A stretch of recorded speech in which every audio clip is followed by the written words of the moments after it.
मिल जाएगा। So, thank you all for joining this session. We have started our unit 2 and it is part 2. तो इससे पहले आसनास में हमने सीखा कि आसन क्या है, उनकी इम्पोर्टेंस क्या है और आसन्स का हमारी लाइफ में क्या इम्पोर्टेंस है और योगा थेरेपीज वगैरह क्या है, इनके बारे में हमने सीखा था बेहतर तरीके से। अब हम सीधे से आसनास पे आते हैं। तो आज के आसन्स में हम लोग सीखेंगे एक पद्मासन, सिद्धासन और एक शशांक आसन। तो हम लोग यहीं से स्टार्ट करते हैं। देखिए, पहला आसन है पद्मासन। पद्मासन, पद्म को संस्कृति लैंग्वेज में कमल कहते हैं, है ना? लोटस जिसको इंग्लिश में कहते हैं। तो पद्म आसन की मुद्रा मीन्स लोटस के तरीके की तरह से एक बैठने वाली मुद्रा, जिसमें कमल के तरीके से आप दिखते हैं। जिस तरह की जैसे ही पोस्चर आप देख रहे हैं, तो कमल में आपने देखा उसमें जो पंखुड़ियां निकली होती हैं, जेस्चर काफी कुछ लगभग थोड़ा सा सिमिलरिटी जैसा होता है, बट सिटिंग वे जो है वो उसी है, चाहे लुकिंग में सिमिलर ना हो। ठीक है।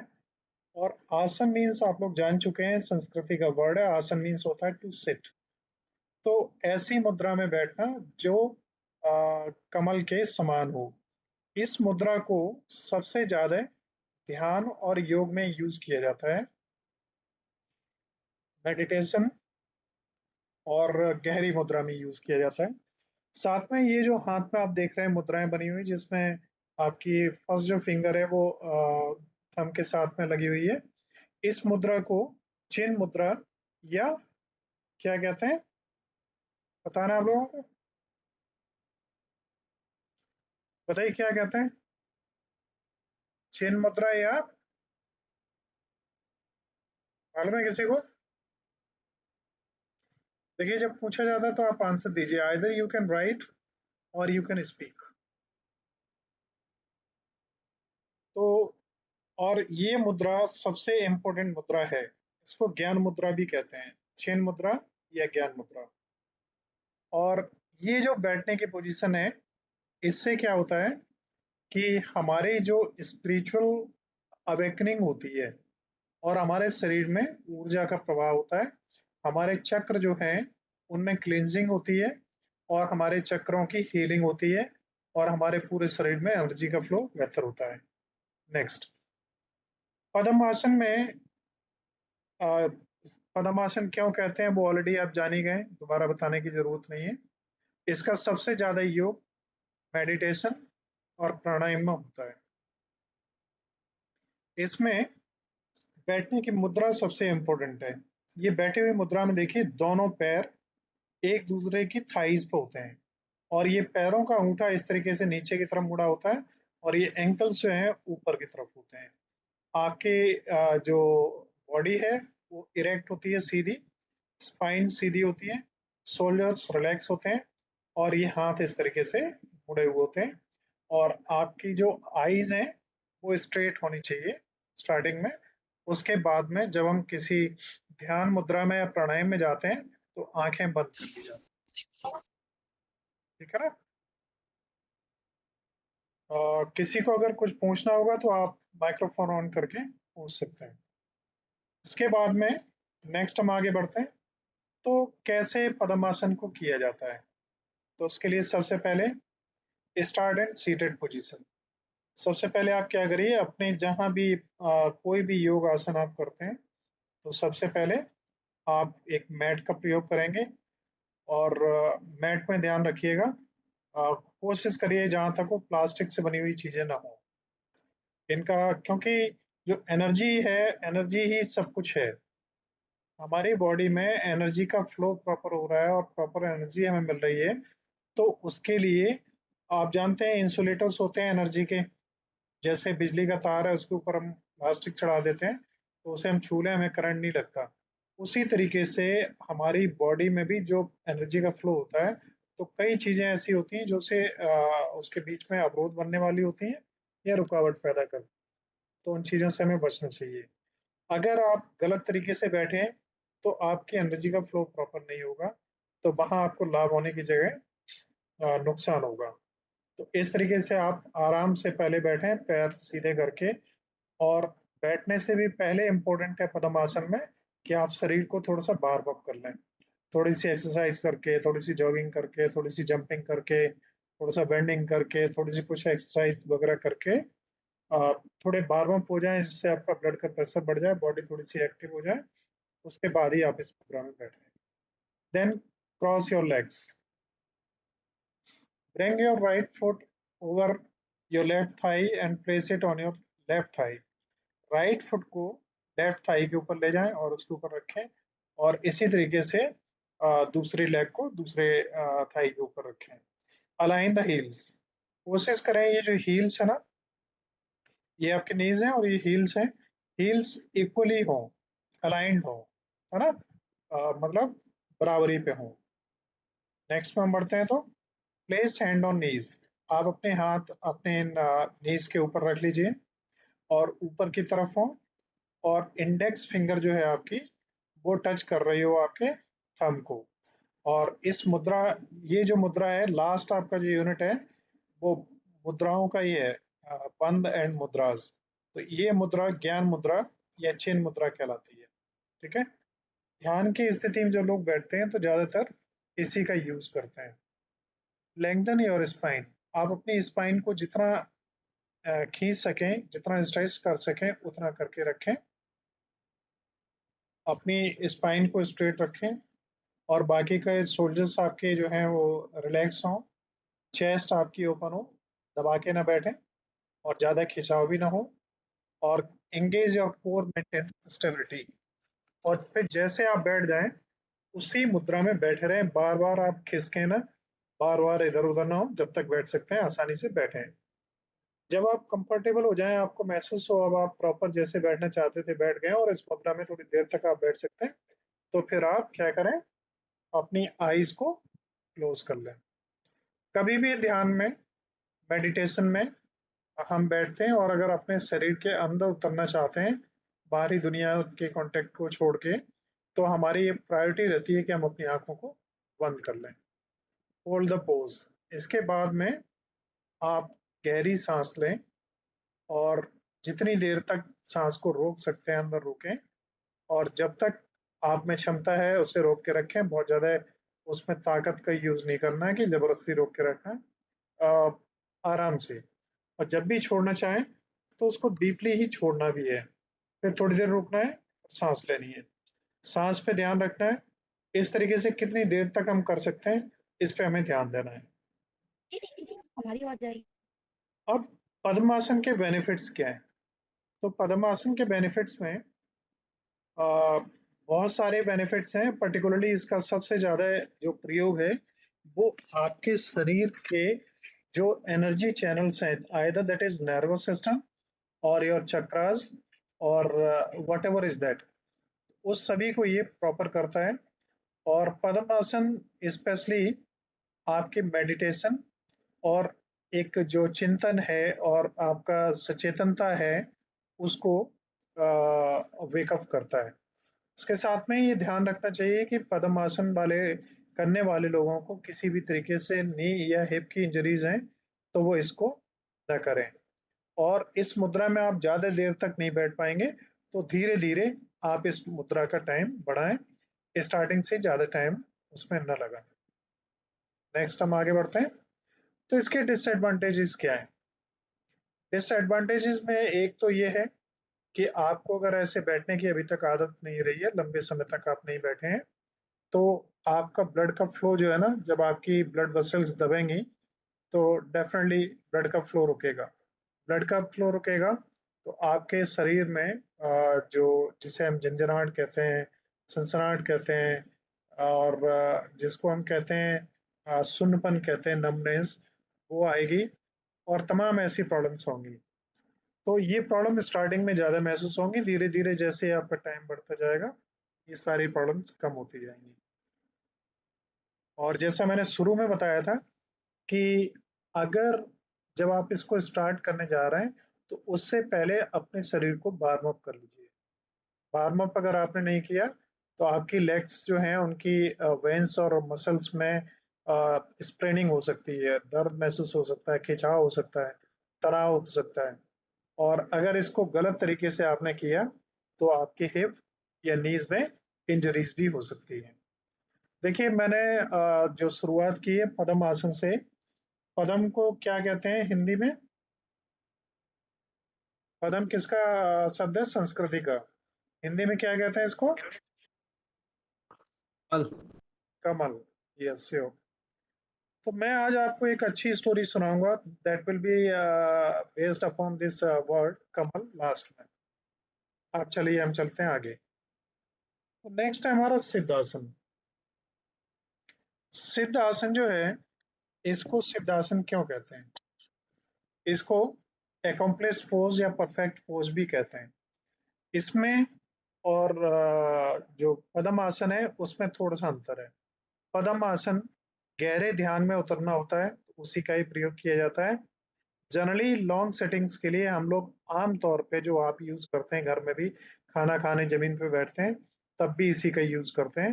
तो ये हमारा कहलाता है सिद्धासन, और इसको सुखासन भी कहते हैं। आप इसमें आसानी से लंबे समय तक बैठ सकते हैं।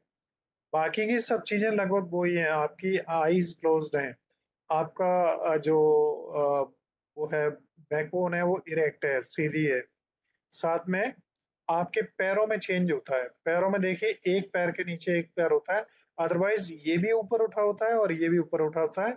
अब यहाँ पे जो ये नीज के साथ में एल्बोज हमारी हैं, वो बिल्कुल प्रॉपर उसमें नहीं होती हैं लेवल में। तो यहाँ पे लेफ्ट के ऊपर राइट या राइट के ऊपर लेफ्ट क्रॉस लेग्स बना के आप बैठ सकते हैं। तो ये है सिद्धासन का तरीका। बाकी का सब कुछ लगभग सेम रहता है। तो ये किन लोगों के लिए है? आप पद्म आसन में जाएंगे, शुरुआत से ही आपको दिक्कत होगी, तो आप शुरुआत करिए सिद्धासन से।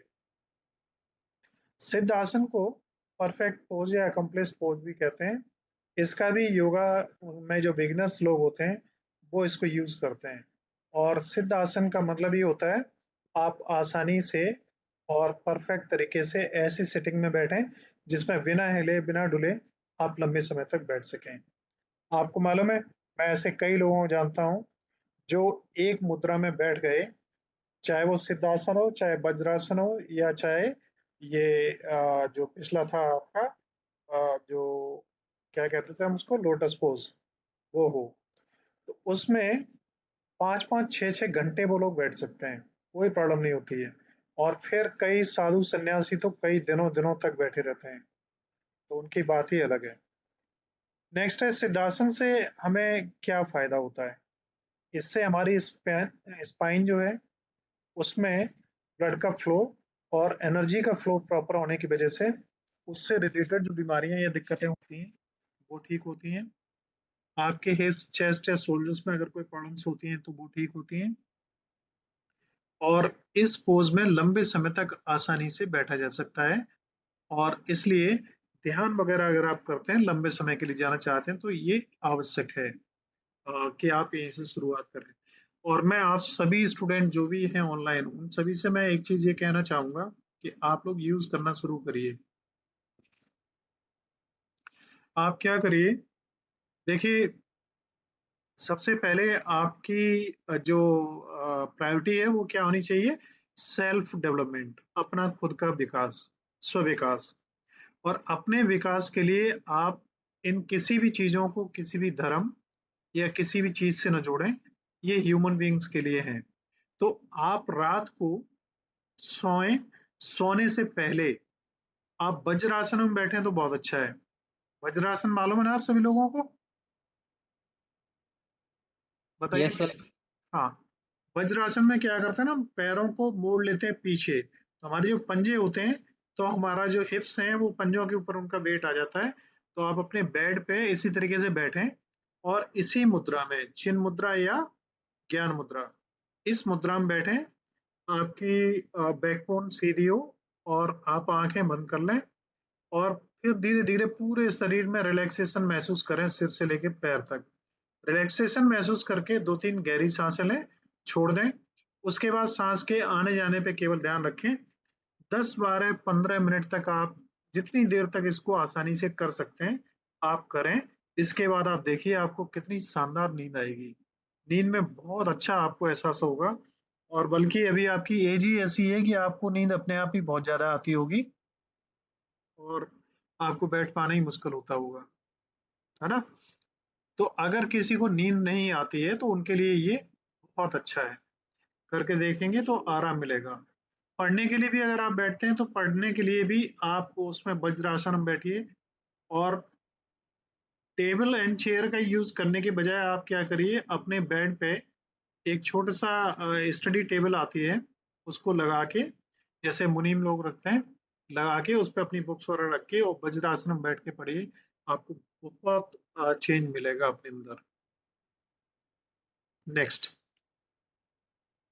देखिए, वही है आपका अ, मैट डाल के आपको आराम से पैरों को फोल्ड करके एक पैर को या दूसरे के ऊपर रखना है और इस तरीके से आपको बैठना है।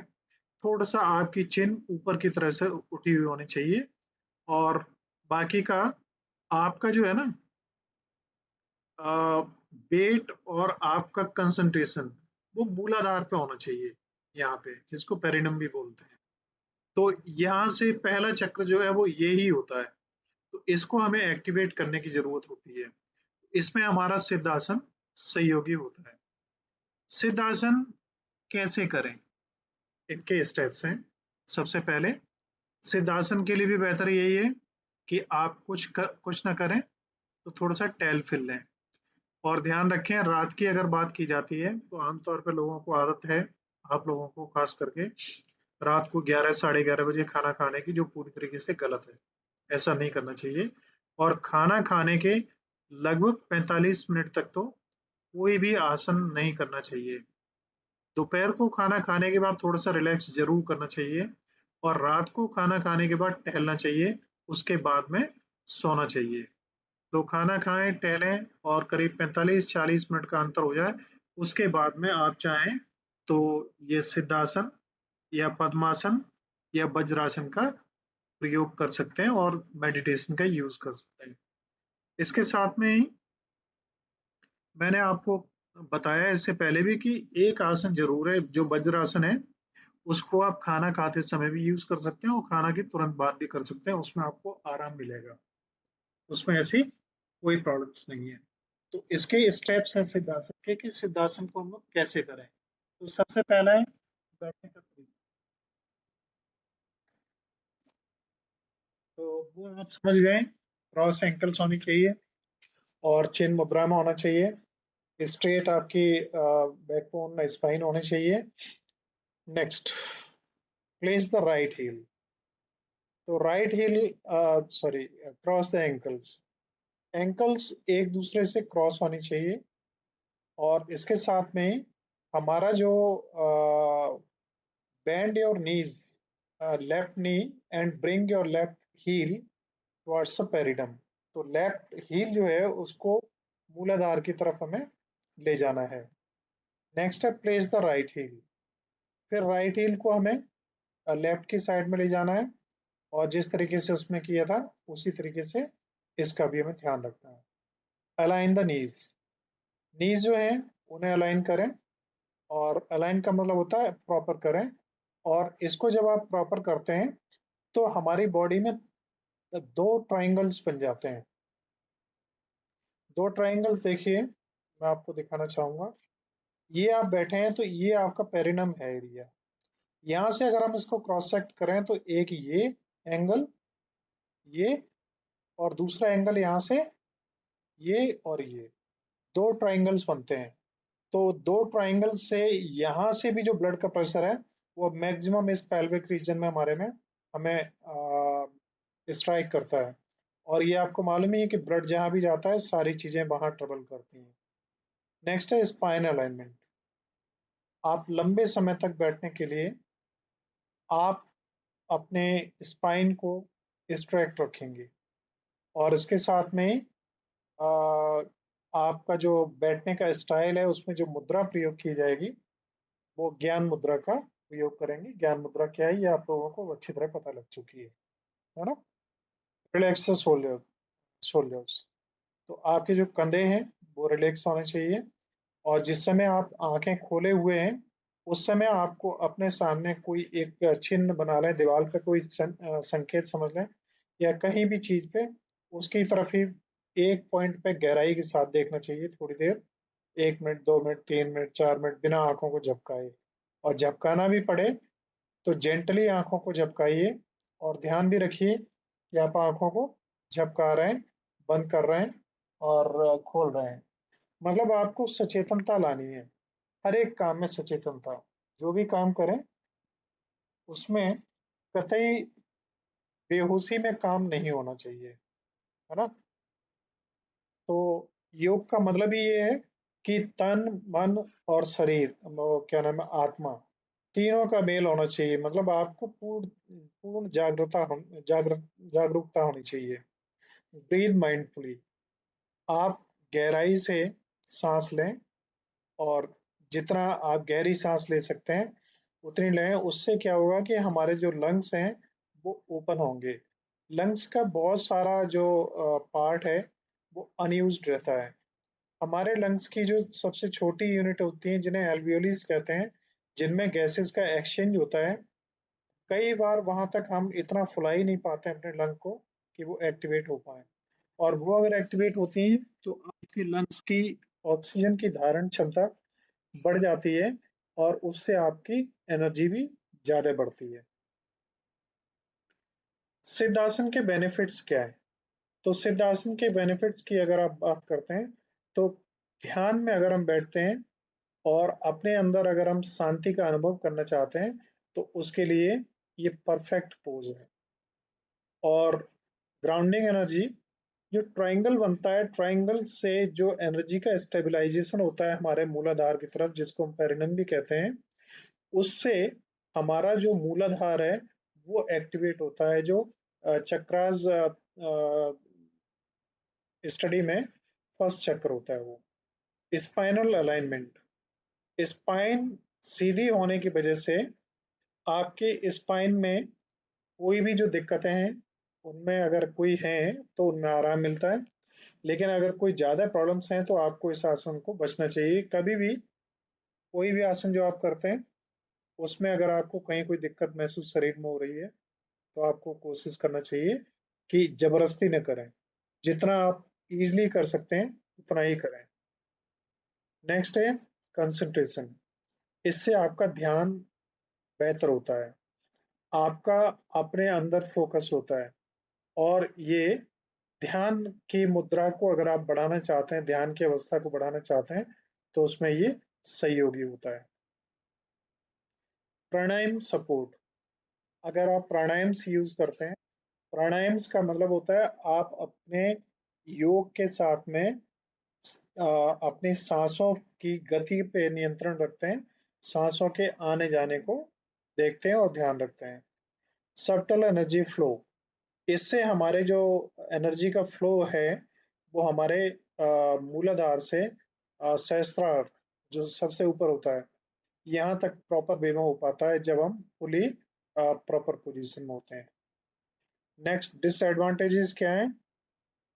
ये आपका फिटनेस लेवल है तो उन लोगों के लिए सही है।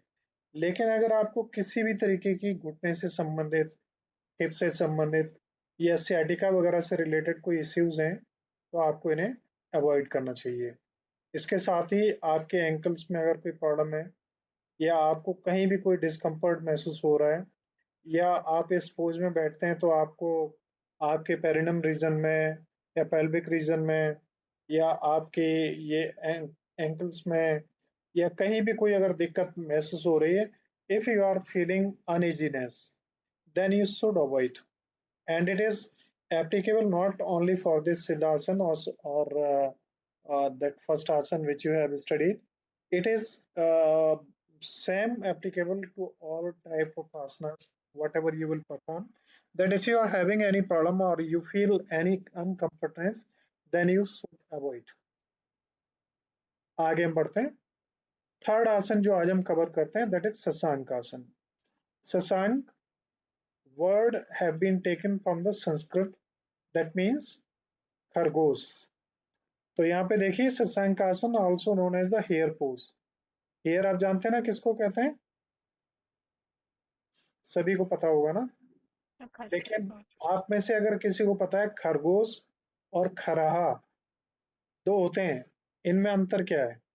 एक रैबिट होता है ना, एक रैबिट होता है और एक का होता है हेयर। दोनों में अंतर क्या है? यहाँ पे हालांकि लिखा हुआ है the name comes from the Sanskrit word सस मीन्स हेयर और रैबिट। तो यहाँ पे हेयर और रैबिट एक ही है मतलब, लेकिन वास्तव में ये एक नहीं है।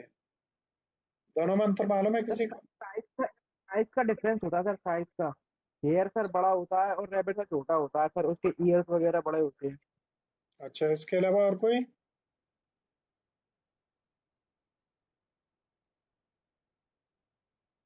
सद्दाम, आप अपने रोल नंबर भी साथ में लिखे, नहीं तो अटेंडेंस नहीं लग पाएगी। निर्मल, तो इसके अलावा और कोई बताएगा डिफरेंस क्या होता है? नहीं मालूम। अच्छा, एक डिफरेंस हमें बताइए अगर मालूम है। चूहा, और रैट, सर ये रैट भी और है sir, rabbit sir sir group में रहना वो अच्छे समझते हैं सर, प्रेफर करते हैं। और सर हेयर होता है सर, वो अलोन अलोन रहता है। ठीक है। अच्छा ये बताइए इसमें रैट और माउस में क्या अंतर होता है? किसी को पता है तो? रैट चूहा और माउस भी चूहा, दोनों में अंतर क्या है? आप काफी लोग हैं, आकांक्षा, अनुष्का, अरुषा, आशुतोष, गुलफाम, गुंजन, बहुत लोग हैं। बताइए क्या डिफरेंस होता है इनमें? सर साइज का डिफरेंस होता है सर। देखिए केवल साइज का डिफरेंस नहीं होता, केवल साइज का डिफरेंस नहीं होता। सीधी सी एक बात है, जो रेबिट है ये आमतौर पे घरों में पाए जाते हैं, इनके दौड़ने की क्षमता बहुत कम होती है और ये पालतू होते हैं ज्यादातर। और हेयर कौन से होते हैं? जो जंगलों में पाए जाते हैं, जो बहुत तेजी के साथ जंप लगा के दौड़ते हैं। जंगलों में पाए जाने वाले हेयर और घर में पाए जाने वाले रैबिट। जंगलों में पाए जाने वाले चूहे कहलाते हैं क्या? रैट। और घर में पाए जाने वाले माउस। ठीक है ना? तो बेसिकली ये डिफरेंस है। और साइज का तो डिफरेंस आपने बताया वो होता ही है, उनमें डेफिनेटली होता है। तो शशांक आसन क्या होता है? एक ऐसा आसन जिसमें जब आप बैठते हैं तो आप खरगोश की तरह से दिखाई दें, ऐसे आसन को शशांक आसन कहते हैं। देखिए, जब भी कोई आसन आप बैठते हैं तो उस आसन में हमारे बॉडी की अटेंशन, ब्लड का फ्लो उस किसी विशेष अंगों की तरफ हो जाता है। अब इसमें देखिए हमारा ब्लड का फ्लो कहाँ होगा? एक तो हमारी ये थाइज हैं, इन पे होगा, पेल्विक रीजन है इस पे होगा, और इधर पूरे रीजन के साथ में सबसे ज्यादा हेड पे होगा। तो हमारा फ्लो जिधर होगा वहीं के अंगों को सबसे ज्यादा लाभ मिलेगा। तो अब इस शशांक आसन क्या है ये आपको पता लग गया। शशांक आसन कैसे करें ये आपको अपने आप पता लग जाएगा कि थोड़ा सा वार्म अप हो, उसके बाद मैट पे बैठे। जैसे ये देखिए मैट पे बैठी हुई नहीं लग रही है, मैट होनी चाहिए नीचे। अदरवाइज आपके पैर जो है ना ये नीचे अगर मान लो स्टोन वगैरह है या टाइल्स वगैरह हैं तो उनसे आपकी जो मांसपेशियां हैं या आपकी बोन्स हैं वो टच होंगी तो ज़्यादा जल्दी आपको पेन होने लगेगा। इसलिए कहा जाता है कि you should use something to sit upon, है ना। नेक्स्ट, हाउ टू प्रैक्टिस, कैसे करें? तो शशांक आसन क्या है? एक तो आपके अंदर शांति है आपको प्रदान करता है, और इसके साथ ही आपके अंदर रिजिविनेटिंग इफेक्ट्स आपको महसूस होते हैं, मतलब दोबारा से ताजगी का अनुभव महसूस होता है। और इसमें कोशिश आपको ये करनी चाहिए कि इस आसन में जैसे आप झुक भी रहे हैं, तो कई लोग ऐसे हैं जिनका पेट इतना निकल चुका है कि अगर किसी से गले भी मिलते हैं तो वास्तव में गले नहीं मिलते, वो पेट मिलते हैं। तो ऐसे पेट वाले लोग इतना झुक भी नहीं सकते हैं, तो वो केवल उतना ही झुकें जितना झुक सकते हैं, और उसके साथ में जब जोर जबरदस्ती न करें। इस तरीके से पोज आपको बनाना है। पर अब इसमें है कि here's how to practise Siddhasana. सिद्धासन कैसे करें? देखिए रैबिट पोज एक वो भी था, एक रैबिट पोज ये भी है। अब यहाँ पे देखिए नीचे बहुत अच्छा एक आसन बनाया हुआ है जिसके ऊपर पैर रखे हुए हैं। इस आसन को अगर आप विदाउट इसके करेंगे तो नहीं कर पाएंगे। और ये रैबिट पोज और थोड़ा सा टफ है, वो इजी है। अब इससे ब्लड का प्रेशर आपके सिर की तरफ होगा। आप देखिए हमेशा खड़े रहते हैं या बैठे रहते हैं तो ब्लड का सर्कुलेशन एंटी ग्रेविटी होता है, anti gravitational force. Gravitational force ऊपर से नीचे की तरफ होता है और ब्लड हमारा ट्रेवल करता है उल्टा, नीचे से ऊपर की तरफ। तो जब हम इस तरीके से अपने आप को बेंड कर लेते हैं तो हमारा ग्रेविटी भी इधर काम कर रही है और जो ब्लड चल रहा था एंटी, अब वो भी इसके साथ चल रहा है, तो आप जानते हैं मैक्सिमम ब्लड का फ्लो इसकी तरफ हो जाएगा। तो आगे देखिए क्या होता है। क्या करते हैं, एक तो स्टार्टिंग पोजीशन है। स्टार्टिंग पोजीशन में सबसे पहले आप वज्रासन में बैठ जाएं अपनी योगा मैट पे।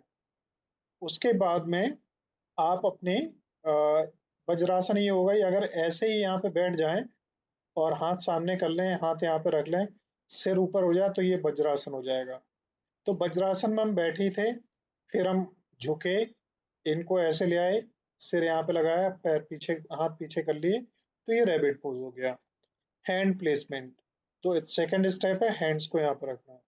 थर्ड है इनहेलेशन, सांस ली हमने और सांस लेने के साथ हम यहाँ पे झुक के सिर नीचे लगाएंगे, फिर सांस छोड़ेंगे। आगे बढ़ते हैं तो देखिए, on the exhale slowly lower down your torso forward, bringing your chest towards the thighs. आप अपनी चेस्ट को थाइज की तरफ लेते हुए आए और सांस को छोड़ते हुए आना है।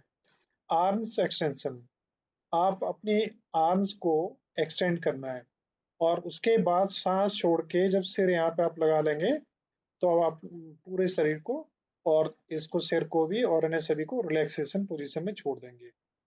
और फिर इसी मुद्रा में जितनी देर आप रुक सकते हैं उतनी देर आप रुकेंगे।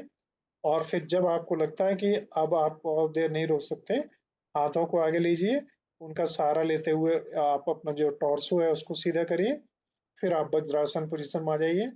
फिर रिपीट करना चाह रहे हैं तो फिर से इसको रिपीट करिए। तो this is how to practice Siddhasana, sorry गलत था, Shashankasana. Now what are benefits of Shashankasana? तो बेनिफिट्स आप जानते ही हैं, आपका हार्ट बेहतर होगा, आपका बैक पेन है तो उसमें आपको आराम मिलेगा, कोलेस्ट्रॉल वगैरह बढ़ा हुआ है तो उसमें आराम मिलेगा, और डाइजेशन में आराम मिलेगा। तो देखिए आपका क्या क्या इन्वॉल्व है, पेट इन्वॉल्व है, कंधे इन्वॉल्व हैं, आपके हाथ इन्वॉल्व हैं, आपका सिर पूरा इन्वॉल्व है। तो इनसे संबंधित जो भी बीमारियां आप कह सकते हो, जैसे वो है आपकी डायबिटीज है तो उस पर भी आराम आपको मिलेगा, आपके पेट से संबंधित प्रॉब्लम है उनमें आराम मिलेगा, गैस्ट्रिक प्रॉब्लम है उनमें आराम मिलेगा।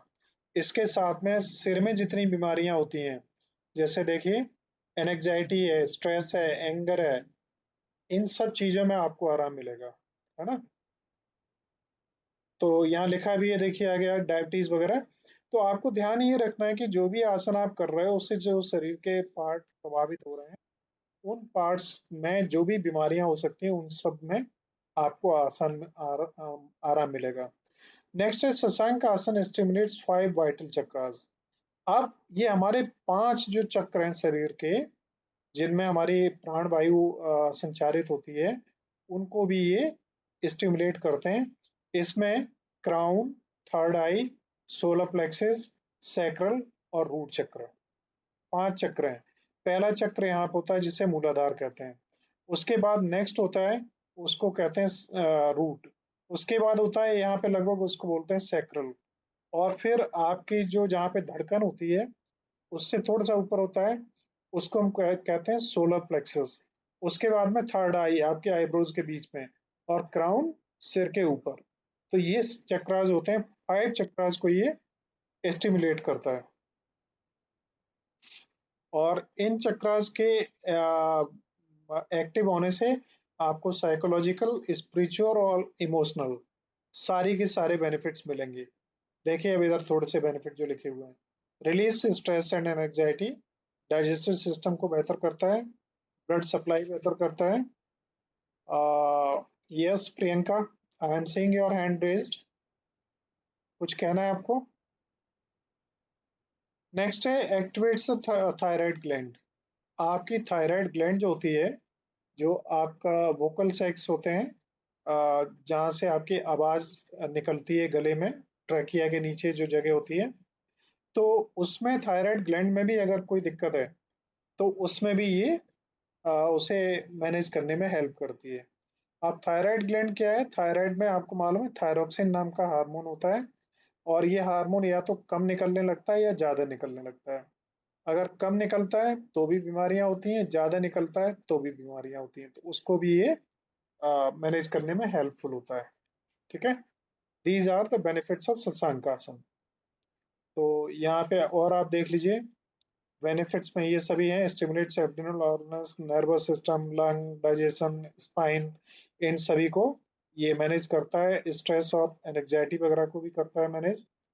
क्वेश्चंस एंड कॉन्ट्रडिक्शंस, आप क्या क्या चीजें हैं और कौन कौन से स्थितियों में हमें सावधानी बरतनी चाहिए, इसको नहीं करना चाहिए? तो उसमें एक है नीज, दूसरा है बैक, प्रेगनेंसी, हाई बीपी और नेक इश्यूज। पहले तो घुटनों से संबंधित अगर कोई दिक्कत है या आपके बैक से संबंधित कोई प्रॉब्लम है, if you are women and you are pregnant, then you should avoid it. High BP अगर आपका रहता है तो आपको ये नहीं करना चाहिए। और इसके साथ में गर्दन से रिलेटेड अगर आपको sciatica या गर्दन की जो वो होती है, उसकी रीढ़ की हड्डी के साथ में जो यहाँ पे हमारे वो होता है ना, अपर बॉडी के जो स्केलेटन सिस्टम होता है, उसमें अगर किसी में किस तरह की कोई डिटेचमेंट या प्रॉब्लम है तो भी नहीं करना चाहिए। इसके साथ में ही ये 3 आसन आज हम लोगों ने कवर करने थे, और 3 यहाँ पे कंप्लीट होते हैं।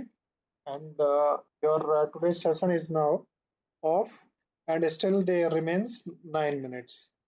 Okay, so 3 आसन हमने कंप्लीट कर लिए, 32 आसनास हैं हमारे इस स्टडी में। Now this is the time for the question hour. If you have any question you want to ask, you can ask me your question please. Priyanka Sengar जानना चाह रहे हैं मेरा नाम क्या है। then I would like to tell you all, my name is Dr. Rajpal Singh Chauhan. Okay, any more questions?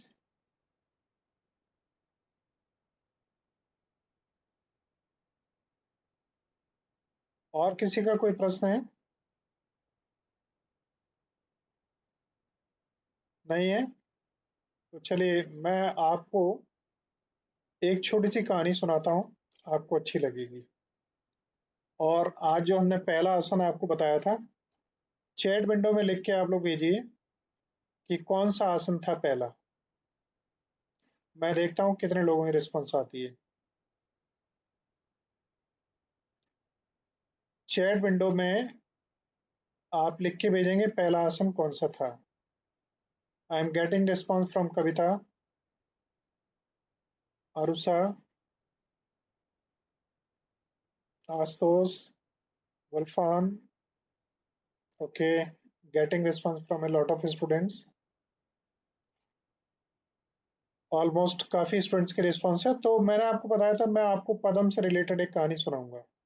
कहानी बहुत अच्छी और इंस्पिरेटिव है और आप लोगों के लिए अप्लाइंग है। क्या हुआ, एक बार एक राजा थे। तो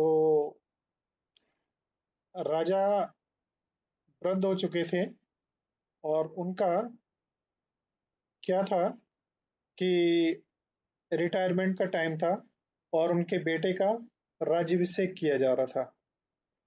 तो क्या हुआ कि राज्याभिषेक, आप मालूम है अगर आपका बर्थडे है तो भी लोग गिफ्ट लेके आते हैं। तो राज्याभिषेक में तो बड़े बड़े राजा बहुत बड़े बड़े अच्छे बहुत सुंदर सुंदर गिफ्ट लेके आते हैं। तो क्या हुआ कि तमाम लोग, प्रजा भी, गरीब बेचारे जो होते हैं वो भी कुछ ना कुछ गिफ्ट ले जाते हैं, और कई लोग नहीं भी लेके जाते हैं। तो राजा महाराजाओं के लिए तो उनके सिंहासन बने हुए थे, वहां पे सभी लोग बैठे थे, जनता अपनी जगह बैठी थी। और आपको मालूम है ऐसा अगर कोई कार्यक्रम हो रहा होता है तो वहाँ पे गरीब लोगों को खाना वगैरह भी खिलाया जाता है। तो भिखारियों के लिए भी व्यवस्था थी उन्हें खाना वगैरह खिलाने के लिए और उन्हें दान वगैरह देने के लिए।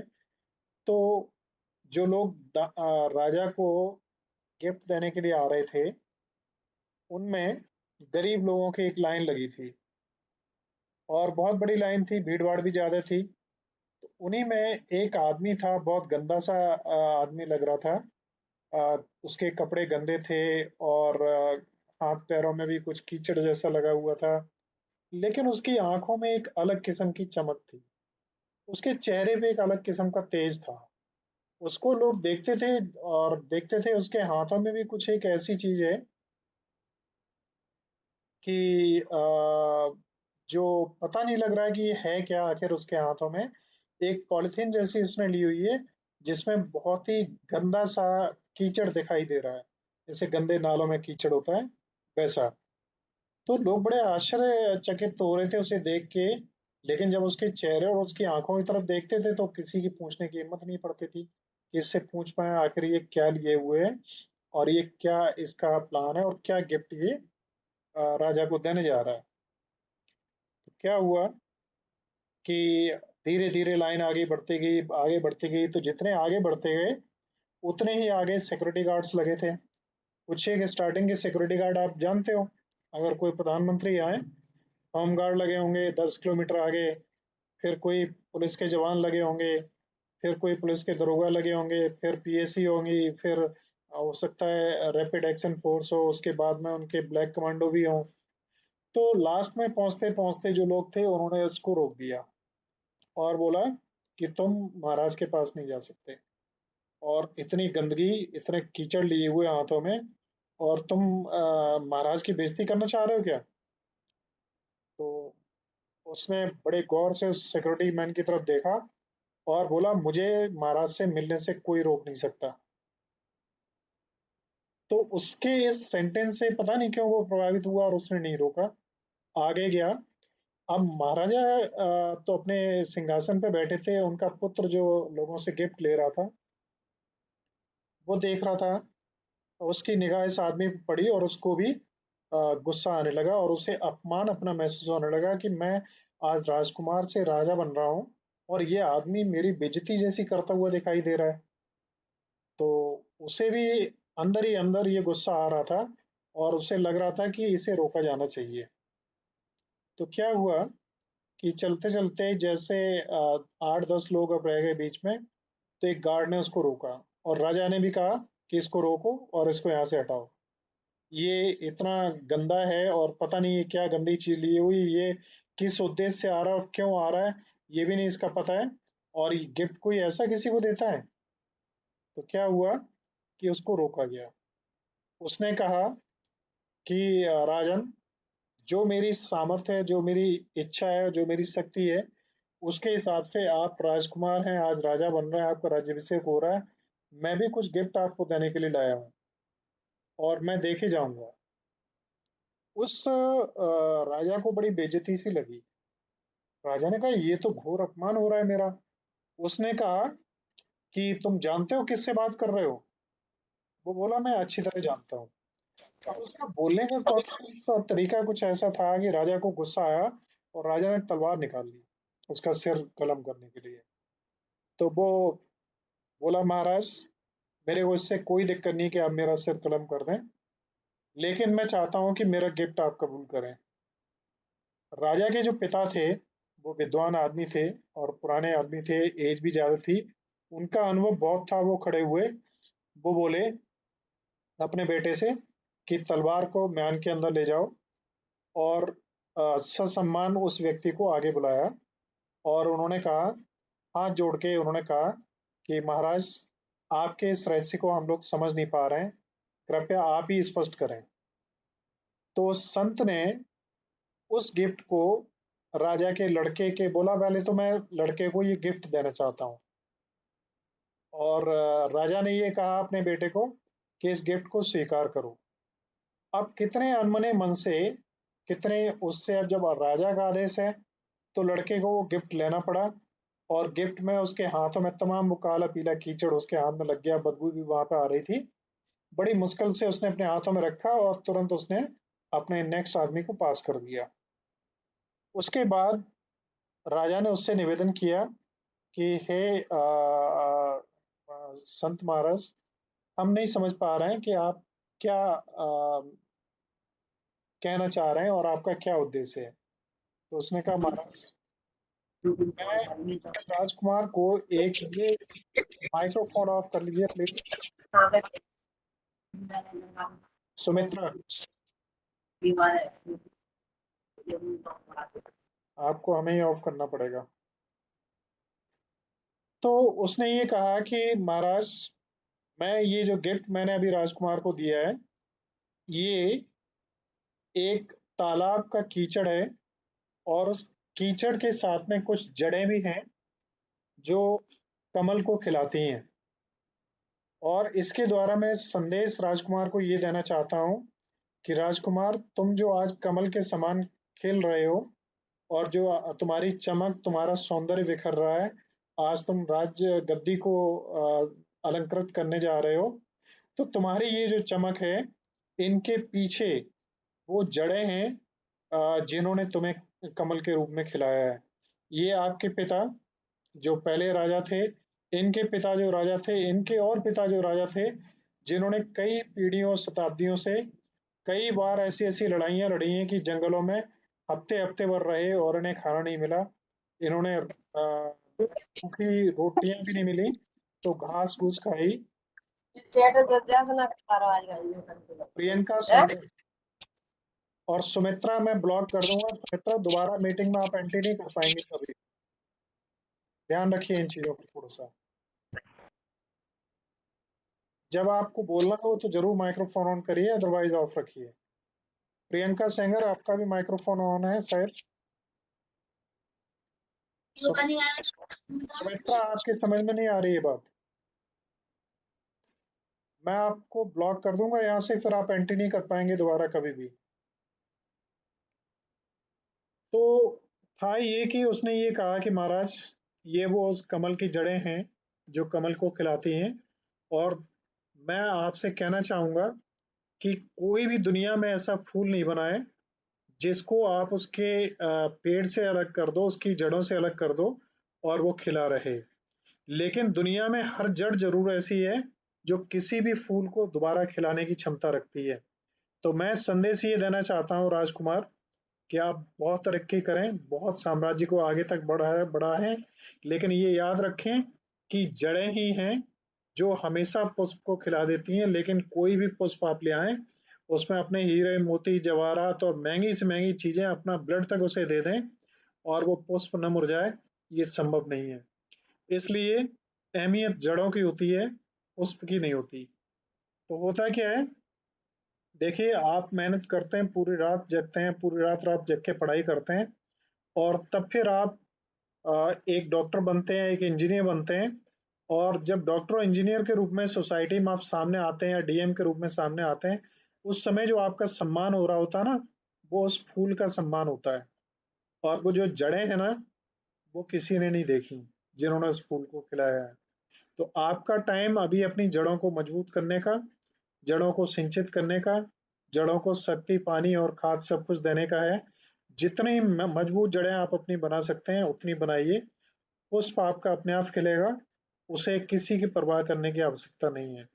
और जड़ें अगर कमजोर हैं तो आप उम्मीद न करें कि सुंदर पुष्प उस पर आ सकता है।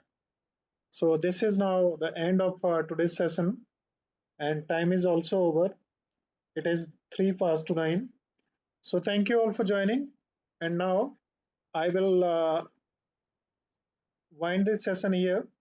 If still you have any question, you can ask me, please.